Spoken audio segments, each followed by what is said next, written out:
Hello and welcome. आज के इस एपिसोड में हम बात करेंगे स्पेस कॉम्प्लेक्सिटी के बारे में। पिछले एपिसोड में हमने बात की टाइम कॉम्प्लेक्सिटी के बारे में।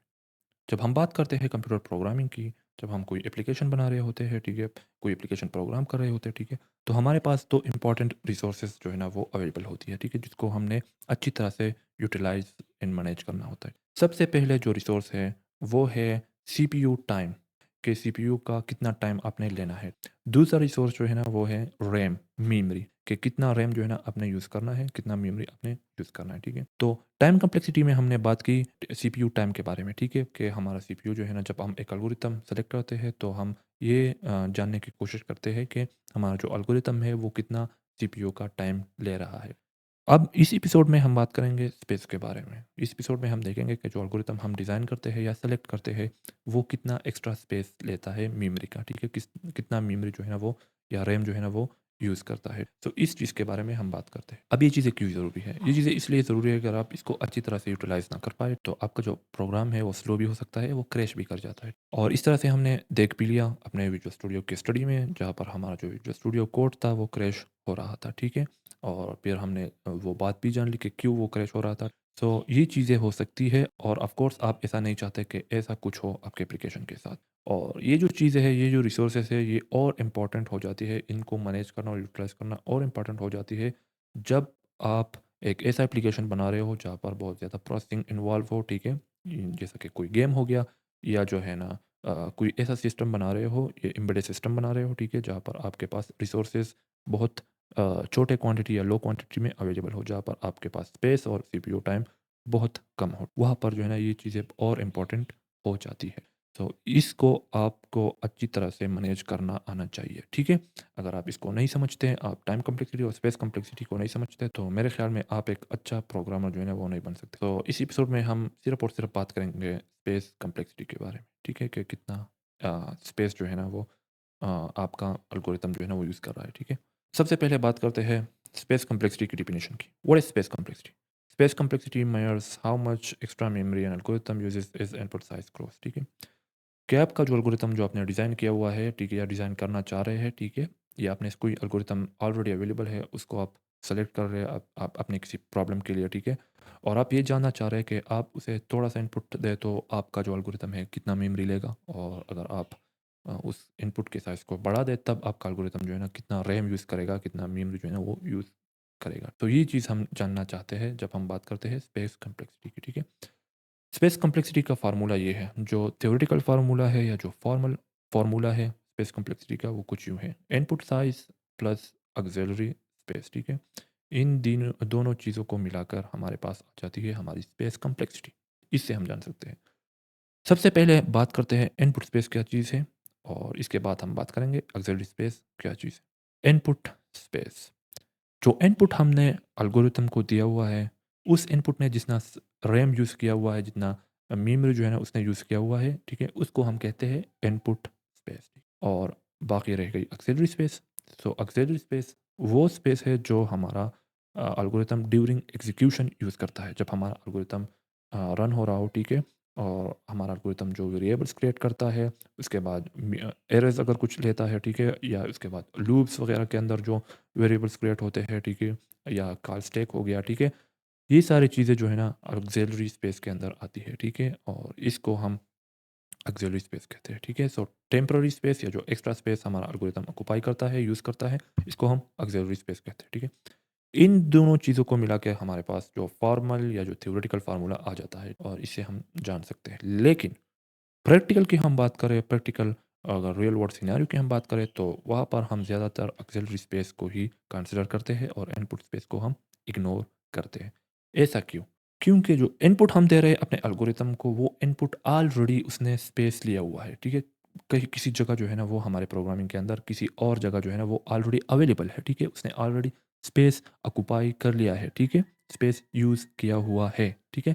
तो इसलिए हम दोबारा इसको कंसिडर नहीं करते until and unless you explicitly duplicate it. इसका मतलब क्या है?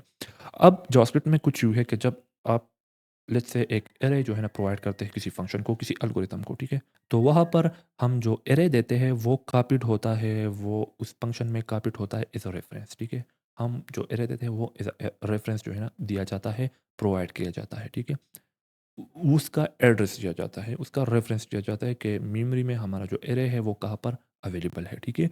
और जब हम उस फ़ंक्शन के अंदर, एल्गोरिथम के अंदर अपने उस एरे में कुछ चेंज करते हैं, तो हम दोबारा कोई और डुप्लिकेट एरे नहीं बनाते, बल्कि डायरेक्ट उसी एड्रेस और मेमोरी एड्रेस में जाकर वहाँ पर चेंजेस करते हैं, अपने ओरिजिनल एरे में, ठीक है?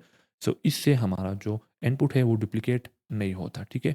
लेकिन अगर आप एक्सप्लिसिटली डुप्लिकेट करना चाहते हैं, जैसे कि एरे डॉट स्प्लाइस या एरे डॉट कॉनकेट यूज़ करके आप जो है ना एल्गोरिथम के अंदर, फंक्शन के अंदर दोबारा से वो एरे डुप्लिकेट करना चाहते हैं, तो तब आपको इनपुट का साइज़ जो है ना या इनपुट का स्पेस जो है ना वो लेना पड़ेगा अपने स्पेस कॉम्प्लेक्सिटी को कैलकुलेट करने के लिए, ठीक है?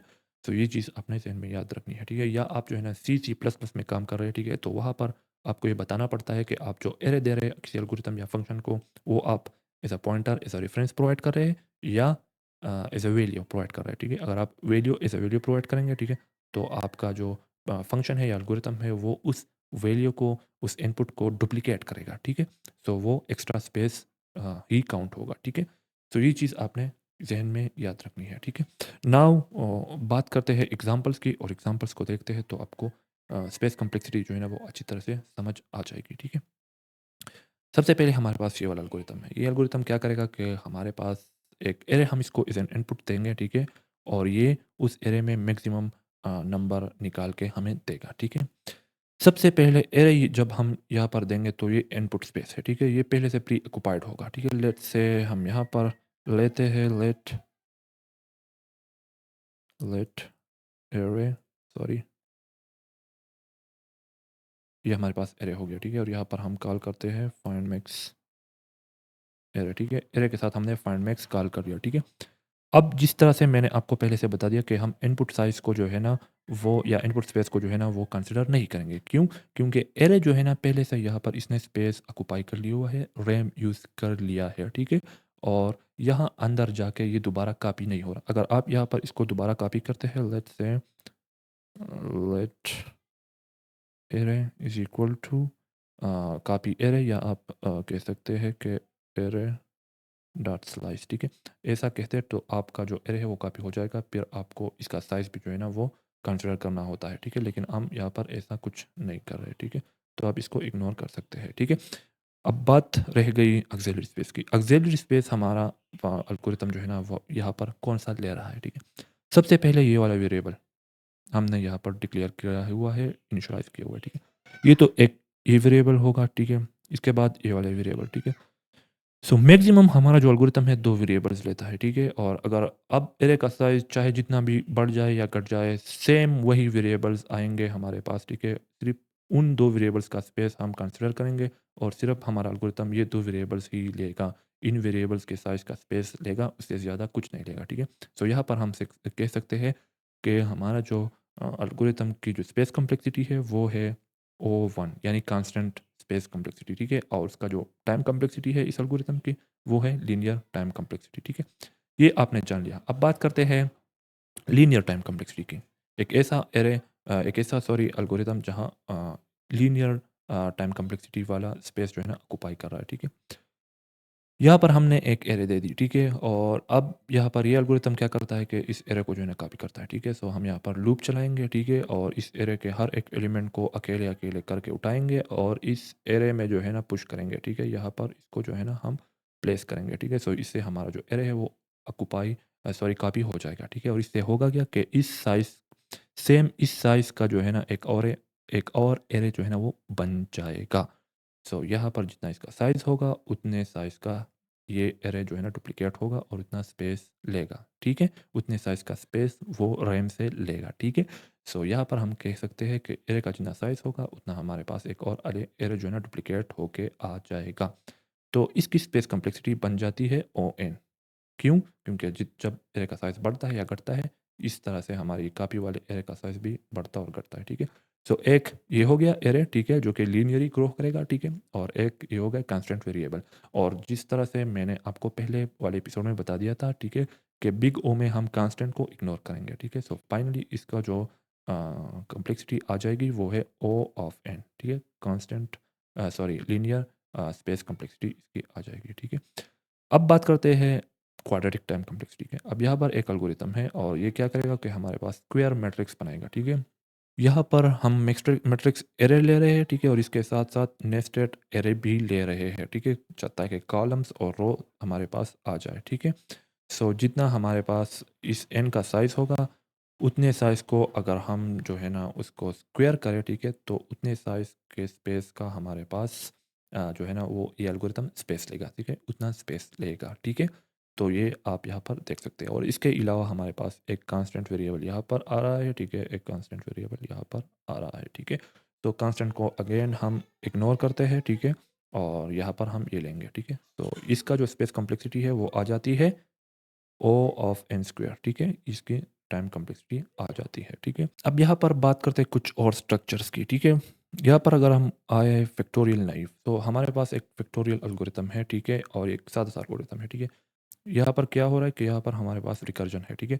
रिकर्जन क्या करेगा कि हर एक कॉल स्टैक का रिजल्ट जो है ना वो स्टोर करेगा। जब हमारा एन पहुंच जाएगा 0 पर या 1 पर, ठीक है, तब क्या होगा कि हमारे जो स्टैक की जो रिजल्ट्स है जो उसने स्टोर की हुई है, ठीक है, उन सबको मिला के हमारे पास रिजल्ट आ जाएगा, ठीक है। अब रिकर्जन के बारे में हम आगे जाके इसका एक अपना एपिसोड बनाएंगे, वहाँ पर डिटेल में बात करेंगे, ठीक है। लेकिन आप यहाँ पर सिर्फ इतना याद रखें कि जहाँ पर रिकर्जन हो, इस तरह का रिकर्जन, ठीक है, तो ये कितना स्पेस ऑक्यूपाई करेगा, लीनियर स्पेस ऑक्यूपाई करेगा ओ ऑफ एन, ठीक है। क्योंकि जितना इसका साइज़ होगा, ठीक है, इस एन का साइज़ होगा, ठीक है, एक 1 भी हो सकता है, 2 भी हो सकता है, 10 भी हो सकता है, ठीक है। जितना ये बढ़ता जाता है, ठीक है, इतने हमारे पास कॉल स्टैक्स आ जाते हैं, ठीक है। ये कॉल्स होंगे, ठीक है, इसका रिजल्ट जो है ना कहीं तो स्टोर होना है ना, ताकि आखिर में इसको जो है ना मल्टीप्लाई करके या ऐड करके जो है ना हमारे पास रिजल्ट आ जाए, ठीक है। सो ये हम इसको हम कहते हैं कॉल स्टैक, ठीक है। तो जहाँ पर रिकर्जन हो, वहाँ पर जो है ना, तो वहाँ पर हमारे पास space complexity O of N की फॉर्म में आ जाएगी, ठीक है। अब इस फैक्टोरियल को जो है ना इसको ओ ऑफ एन से हम ओ ऑफ 1 यानी कांस्टेंट स्पेस कॉम्प्लेक्सिटी में भी कन्वर्ट कर सकते हैं और ये इंपॉर्टेंट है, ठीक है। क्योंकि कभी कभार आपने देखना होता है कि आपका जो है ना प्रोग्राम कितना स्पेस ले रहा है। अगर आपका प्रोग्राम जो है ना वो स्लो है या बहुत ज़्यादा स्पेस ले रहा है, ठीक है, तो तब आपने कुछ ऐसे टेक्टिक्स अपनाने होते हैं, कुछ और एल्गोरिथम्स चूज़ करने होते हैं, या जो है ना अल्टरनेटिव जो है ना वो आप अल्टरनेटिव पर शिफ्ट हो जाते हैं ताकि आपका जो एल्गोरिथम है वो स्पेस कम से कम ले, ठीक है। यहाँ पर आपने देख लिया काल्स्टैक जो है ना हमारा स्पेस ले रहा था और वो लीनियर टाइम में आ रहा था, ठीक है। इसके बाद अगर हम इसको आइटरेटिव अप्रोच में जो है ना वो कन्वर्ट करते हैं, तो यहाँ पर क्या होगा कि यहाँ पर सिर्फ और सिर्फ ये वेरिएबल आ रहा है हमारे पास, इसके बाद ये वाला वेरिएबल आ रहा है, ठीक है। अब चाहे इसका साइज़ कितना भी हो जाए, एन का साइज़, ठीक है, ये मैटर नहीं करता, क्योंकि हमारे पास सिर्फ और सिर्फ 2 वेरिएबल्स ही ऑक्यूपाई होंगे, ठीक है। कुछ और एरे या कॉल स्टैक वगैरह यहाँ पर नहीं हो रहा, ठीक है। सो हम कह सकते हैं कि इसका जो टाइम कॉम्प्लेक्सिटी है, सॉरी, स्पेस कॉम्प्लेक्सिटी है, वो ओ ऑफ 1 है, ठीक है। और टाइम कॉम्प्लेक्सिटी अगेन इसकी भी लीनियर है और इसकी भी लीनियर है, ठीक है। तो अब आपको पता लग गया कि स्पेस कॉम्प्लेक्सिटी आप किस तरह से जो है ना इसको अच्छी तरह से यूटिलाइज कर सकते हैं, ठीक है, and getting the same result, ठीक है। हमारा रिजल्ट जो है ना वो चेंज नहीं हो रहा, ठीक है। टाइम कॉम्प्लेक्सिटी यहाँ पर चेंज नहीं हो रही, सिर्फ और सिर्फ हमारा स्पेस कॉम्प्लेक्सिटी चेंज हो रही, ठीक है। एक जो है ना थोड़ा स्पेस ले रहा है और दूसरा जो है ना बहुत ज़्यादा स्पेस ले रहा है, ठीक है। सो ये भी आप यहाँ पर देख सकते हैं, ठीक है। इसके बाद जो है ना एक और एल्गोरिथम की हम बात करते हैं और वो है फिबोनाची। सो अगर आप नॉर्मल फिबोनाची एल्गोरिथम यहाँ पर जो है ना वो इम्प्लीमेंट करते हैं इस तरह से, ठीक है, तो आप देख सकते हैं कि अगेन हमारे पास 2 बार जो है ना ये वाला फंक्शन जो है ना नए फिबोनाची फंक्शन यहाँ इसके अंदर आ रहा है, ठीक है। और यहाँ पर भी जो है ना कॉल स्टैक बन रहा है, ठीक है। तो इसका रिज़ल्ट जो है ना डबल कॉल स्टैक बन रहा है, ठीक है। इस तरह से अगर हम इसे देखें sorry of n plus of n, ठीक है, जो कि बन जाता है 2 ऑफ 2n, ठीक है, इस तरह से बन जाता है, ठीक है। और अगेन हम क्या करते हैं कि कांस्टेंट को इग्नोर करते हैं, तो हमारे पास आ जाएगा ओ ऑफ एन, ठीक है, इस तरह से एक ओ ऑफ एन ये हो गया और एक ओ ऑफ एन ये हो गया, ठीक है। 2 कांस्टेंट्स यहाँ पर बन रहे, एक ये और एक ये वाला, ठीक है। तो दोनों को इकट्ठा करके हमारे पास आ जाएगा ओ ऑफ एन, ठीक है। तो अगेन यहाँ पर हमारा जो स्पेस एल्गोरिथम ऑक्यूपाई कर रहा है वो ओ ऑफ एन टाइप की है, ठीक है। और इसको अगेन हम फर्दर ऑप्टिमाइज़ कर सकते हैं, ठीक है? In terms of time complexity and in terms of space complexity, ठीक है? अगर अब इसके एक और वर्ज़न पर हम आए इस पर, ठीक है? तो आप देख सकते हैं कि ये वाला वर्ज़न जो है ना एक्स्पोनेंशियल टाइम जो है ना इसकी कॉम्प्लेक्सिटी थी का इस नैव अप्रोच की, ठीक है? और जब हमारा मीमो अप्रोच है, अगर हम इसको मेमोइज़ेशन यहाँ पर इम्प्लीमेंट करें तब हमारा टाइम कॉम्प्लेक्सिटी जो है ना वो कन्वर्ट हो जाती है O ऑफ n में, ठीक है? जो कि बहुत आला है, ठीक है? बहुत ज़्यादा चेंज है, ठीक है? और ये बहुत फ़ास्ट है, ठीक है? तो टाइम कॉम्प्लेक्सिटी इसकी फ़ास्ट हो जाती है, लेकिन स्पेस कॉम्प्लेक्सिटी स्टिल इसकी O ऑफ n है, ठीक है? O of n plus O of n का स्टैक। एक तो ये वाला का स्टैक वाला हो गया, ठीक है? ये O ऑफ n जो है ना स्पेस ऑक्यूपाई करेगा और इसके साथ ये मीमो ऑब्जेक्ट जो है ना ये भी O of n space occupy करेगा, ठीक है? तो दोनों मिलके जो है ना हमारे पास आ जाते हैं O ऑफ n टाइप की, ठीक है? तो ये स्पेस कॉम्प्लेक्सिटी इस एल्गोरिथम की हो गई, ठीक है? लेकिन आप अगेन चाहते हैं कि आपका जो स्पेस है ये एल्गोरिथम जितना कम हो सके उतना ऑक्यूपाई करे, उतना यूज़ करे, तो हम इसको फर्दर भी जो है ना वो ऑप्टिमाइज़ कर सकते हैं, ठीक है? और हम आ जाएँगे फिबोनाची इटरेटिव अप्रोच पर, ठीक है? यहाँ पर क्या हो रहा है कि यहाँ पर सिर्फ़ और सिर्फ़ हमारे पास 2 वेरिएबल्स जो है ना हम यहाँ पर ले रहे हैं। यानी 2 वेरिएबल्स का स्पेस जो है ना हम यहाँ पर यूज़ कर रहे हैं, ठीक है? ये वाला और ये वाला। फिर इसके बाद एक और वेरिएबल है ये वाला, ठीक है? सो हमारे पास टोटल 3 वेरिएबल्स यहाँ पर आ जाते हैं, ठीक है? और फिर हमारे पास कुछ टेम्पररी वेरिएबल्स यहाँ पर बन रहे हैं, ठीक है? यानी 2 वेरिएबल्स यहाँ पर और 2 वेरिएबल्स यहाँ पर ट्री में एरेज़ है, ठीक है? सो यहाँ पर ये एल्गोरिथम और ये एल्गोरिथम ये जो है ना फ़ास्ट भी है, इसकी टाइम कॉम्प्लेक्सिटी ऑफ n है, ठीक है? सेम इसकी तरह, ठीक है? मीमो वाला। और इसके बाद इसकी जो स्पेस कॉम्प्लेक्सिटी है वो कन्वर्ट हो जाती है कांस्टेंट टाइम में, ठीक है? यहाँ पर कुछ जो है ना खास स्टैक नहीं है, ठीक है? या जो है ना कोई एरे या ऑब्जेक्ट यहाँ पर नहीं बन रहा, ठीक है? सो इस तरह से आप अपने एल्गोरिथम को जो है ना ऑप्टिमाइज़ कर सकते हैं। थोड़ा सोच के, थोड़ा जो है ना एनालाइज़ करके आप एक अच्छा एल्गोरिथम, एक अच्छा वर्ज़न बना सकते हैं अपने एल्गोरिथम को, ठीक है? इन चीज़ों को जो है ना आपने याद रखनी होती है, ठीक है? तो this was all about space complexity. तो अगर आपको ये वीडियो अच्छी लगी हो तो चैनल को सब्सक्राइब करें, इस वीडियो को लाइक करें। Until next time, best of luck.